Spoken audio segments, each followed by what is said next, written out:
Karate Babu இதுக்கப்புறம் உச்சம் மட்டும்தான் அப்படின்னு சொல்லிட்டு நம்ம ரவி மோகன் அவருடைய ஜெயம் ரவி அப்படின்ற பேரை மாற்றி ஒரு புது லைஃபையே கொண்டு வந்து அவர் வேற மாதிரி மாறி இப்போதைக்கு வெளிவந்துகிட்டு இருக்காப்புல.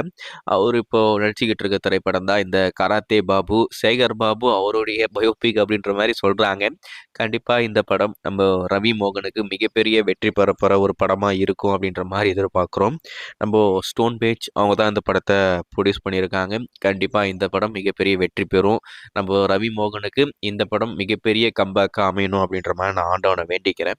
இந்த படத்துடைய டைட்டில் ப்ரோமோவே ரசிகர் மத்தியில் ஒரு நல்ல வரவேற்பு கிடைச்சிருந்தது. ரொம்பவே அற்புதமாகவும் இருந்தது. ஏன்னா அந்த டைட்டில் ப்ரோமோவே ரொம்ப டிஃப்ரெண்ட்டாக பார்க்குறதுக்கே ரொம்ப ஃபன்னாகவும் ரொம்பவே இன்ட்ரெஸ்டிங்காகவும் இருந்தது. கண்டிப்பாக இந்த படம் நல்லா இருக்குன்ற மாதிரி தான் எதிர்பார்க்குறோம்.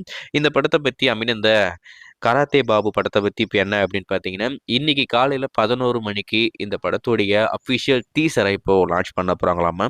அதுக்காக ஒரு அஃபிஷியல் போஸ்டர் இப்போதைக்கு ரிலீஸ் பண்ணியிருக்காங்க. இந்த படத்தில் வர அனைத்து கதாபாத்திரங்களும் எல்லாமே கற்பனை அப்படின்ற மாதிரி சொல்லியிருக்காங்க. ஸோ கண்டிப்பாக டீசர் நல்லா இருக்குன்ற மாதிரி எதிர்பார்க்குறேன். ஏற்கனவே இந்த படத்து மேலே ஒரு மிகப்பெரிய நம்பிக்கை எதிர்பார்ப்பு இருக்கு. இப்போ இந்த டீசர் வெளிவந்ததுக்கப்புறம் இந்த படத்துடைய எதிர்பார்ப்பு அப்படின்றது இன்னும் கூடுதலாகிடும். அதில் எந்த ஒரு மாற்றம் இல்லை. ஸோ வெயிட் பண்ணி பார்ப்போம். இன்னைக்கு காலையில் 11 மணிக்கு அந்த டீசர் வெளிவந்ததுக்கப்புறம் அதை பார்த்துட்டு அது எப்படி இருக்குது அப்படின்னு சொன்னால் கண்டிப்பாக அப்டேட் பண்ணுறேன். நீங்கள் இந்த கராத்தே பாபு படத்துக்கு எந்த அளவுக்கு ஈகராக வெயிட் பண்ணிட்டு இருக்கீங்க? ஸோ டீசர் வந்ததுக்கப்புறம் பார்த்துட்டு எப்படி இருக்குது அப்படின்றத கமெண்ட்ல சொல்லிட்டு போங்க. நானும் தெரிஞ்சுக்கிறேன். எல்லாரும் தெரிஞ்சுப்பாங்க. கண்டிப்பாக ரவி மோகனுக்கு இந்த படம் வெற்றி படமாக அமையணும் அப்படின்ற மாதிரி நான் ஆண்டவனை வேண்டிக்கிறேன்.